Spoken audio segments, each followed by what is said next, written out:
let's just jump right into it. How on earth did a simple, everyday item spark a massive chain reaction that literally redrew the entire world map? We usually think of history as these grand, calculated moves by kings and generals. But sometimes the biggest shifts in global power come down to something as basic as what is for dinner. In this explainer, we're going to trace an absolutely wild historical butterfly effect, starting all the way back in ancient Asia and ending with the complete accidental creation of the modern Western world. So let's start with a kind of crazy question. What does a jar of Indian pickle have to do with the discovery of America? I know, it sounds like a setup for a joke, right?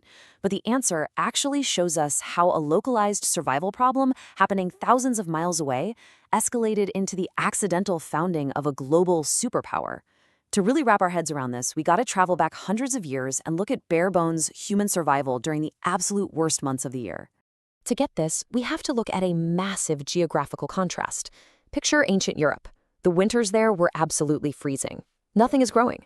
So if you want to survive, you have to hunt, and then somehow make that meat last for months on end. The huge problem here? Meat rots fast.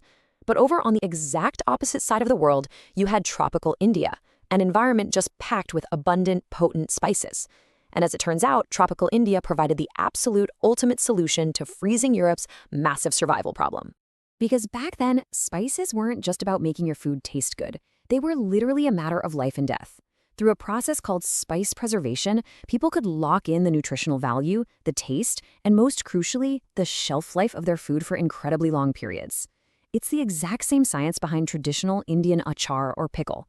Just like the oil and spices in a jar of Indian pickle keep vegetables perfectly fresh for months without any refrigeration, Indian spices were absolutely vital for Europeans who just needed to preserve their meat through a brutal winter. Since these spices were a non-negotiable survival necessity, this incredible economic system popped up, a massive East-West wealth exchange. Indian merchants were constantly trading these highly valuable spices, along with Indian cotton and Chinese silk, for massive, massive amounts of European gold. Europe had the precious metals, sure, but Asia had the actual resources you needed to survive. And that constant, heavy influx of European gold is exactly what turned India into the legendary golden bird of the ancient world. This huge demand created the legendary overland silk and spice route, and let me tell you, it was a brutal, dangerous journey. The goods would start around the Indus Valley in modern-day India and Pakistan, travel all the way up through the incredibly tough terrain of Afghanistan, across Iran, straight through Turkey, specifically the major hub of Constantinople, and finally into the Greco-Roman Empire in Europe. The miles were absolutely grueling, but the financial payoff, staggering. But here's where the geopolitics really kick in. A massive journey like that, it's not going to be free. Local rulers in places like Afghanistan, Iran, and Turkey grew insanely wealthy just by acting as gatekeepers. They collected protection money, basically heavy gold tolls, from all the passing merchants. It was essentially an ancient highway toll system. The merchants were making so much gold from the desperate Europeans that they happily paid these rulers just to guarantee safe passage for their cargo. But then, one single historical event completely shattered this global system. The entire trade network went into absolute shock when the Ottoman Turks captured Constantinople, which we now know as modern-day Istanbul. By taking that specific city, they captured the Bosphorus Strait, which is the exact geographic bottleneck where Asia literally meets Europe. Boom! Almost overnight, the Ottoman Empire entirely blocked this vital trade route, instantly cutting off Europe's essential supply of spices. To put this into a modern perspective, think of Constantinople as a Strait of Hormuz of that era. Just like that strait is a critical choke point for global oil today, Constantinople was the choke point for global survival goods back then. It's a perfect reminder of a fundamental rule of geopolitics. Whoever controls the choke point absolutely controls the world. By shutting down just this one strait, the Ottomans threw the entirety of Europe into a massive panic. Now, the impact of this blockade was brutal, but it definitely wasn't felt equally. Central European countries were closer to the blockade, so they struggled with massive new markups, paying astronomical tolls just to get a tiny fraction of what they used to. But then you have places like Spain and Portugal. Stuck all the way at the extreme western edge of the map, they were the absolute last stop on the supply chain. Because of this, they were completely starved of the spices they needed. The goods just weren't reaching them at all. So, what do you do when the land is permanently blocked and your people are starving for resources? Total desperation forces a massive pivot. these European powers at the edge of the world realized they had to bypass that land blockade entirely. The only option left was to conquer the oceans and find a direct sea route to India. This wasn't about the glory of exploration, guys. This was a high-stakes, incredibly desperate scramble for national survival. And that desperation is exactly what led the Spanish king in 1492 to actually listen to this Italian explorer named Christopher Columbus. Columbus pitches this seemingly logical but ultimately totally flawed mathematical plan. He's basically saying, look, we know the Earth is round. We know India is slightly north of the equator. So if we just sail dead west from Spain straight across the uncharted Atlantic Ocean, we'll eventually wrap right around the globe and bump straight into India. So they go for it. The bold plan is put into motion. In early 1492, Columbus leaves Spain, aiming his ships straight for the equator.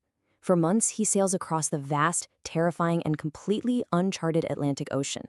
Finally, late in 1492, he hits land.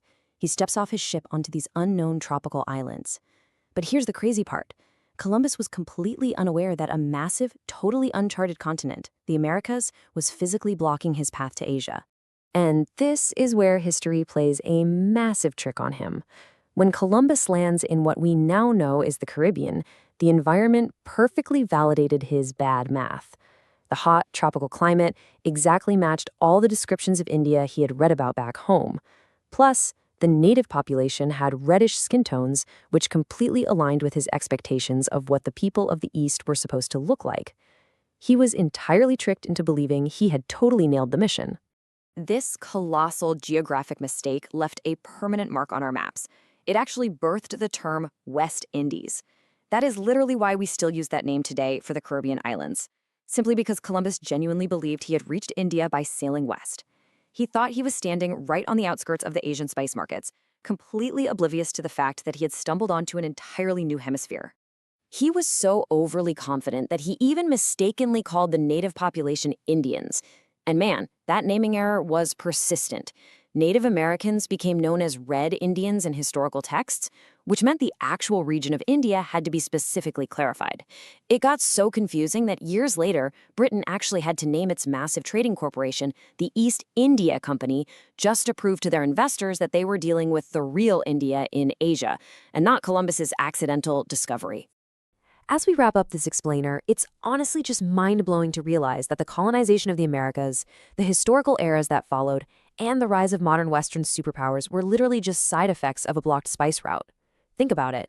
If Europe hadn't needed Indian spices to survive the freezing winter, and if the Ottomans hadn't blocked the road to get them, those ships that quote-unquote discovered America might never have been funded or sailed in the first place. So I want to leave you with this final, really provocative thought. If that ancient Indian trade route had never been blocked, would the Americas as we know them even exist today?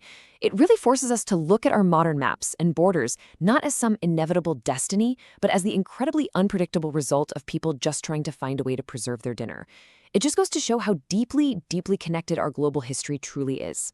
Thanks for joining me on this explainer, and I really hope this completely changes how you look at the spice rack in your kitchen.